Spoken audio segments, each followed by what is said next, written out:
Siamo abituati a pensare al progresso come a un'espansione infinita, una conquista orizzontale dello spazio e dei territori, una conquista che nei secoli e nei millenni della nostra civiltà ha di fatto ridefinito la geografia della Terra. L'artista Liam Young ribalta questa prospettiva con un progetto che si chiama Planet City, una visione in cui l'umanità intera sceglie un ritiro pianificato per prendersi cura del pianeta. I tell stories, I build imaginary worlds, I imagine futures as a means to try and think about what technologies, what ecologies we want to have in our lives, how these systems might change us for the better or for worse.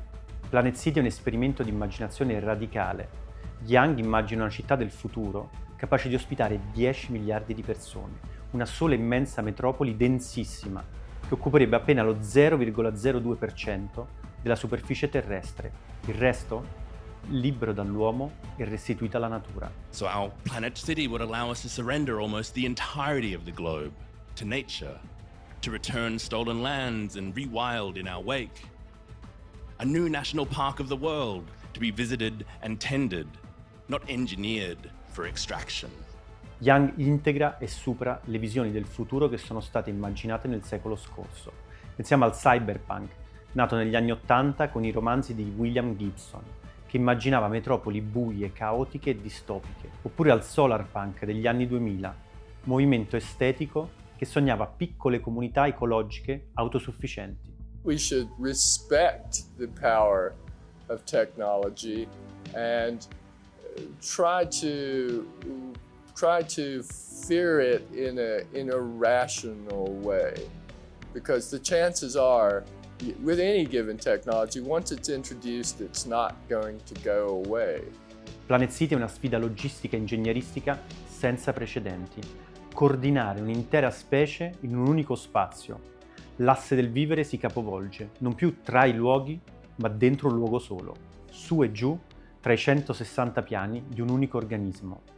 So before dawn breaks in Planet City, thousands of autonomous cleaning blades squeak along the solar fields. Waves of mirrors will ripple to rotate to chase the changing light. 1 billion panels collected from all over the world.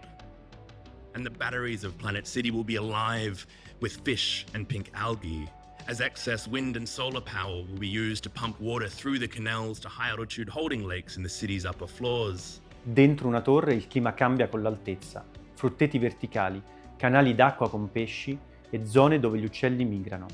La luce del sole viene riflessa ovunque per far crescere le piante e interi quartieri si spostano seguendo la fioritura degli alberi.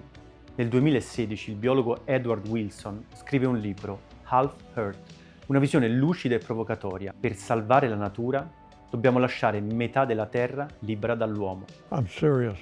I know it sounds radical, but we must have it if we're going to save most of the species remaining on Earth, and it's easier to do than most people might think. Oggi Young lavora per rendere questa provocazione radicale e tecnicamente plausibile, attraverso modelli statistici e collaborazioni con scrittori, scienziati e urbanisti.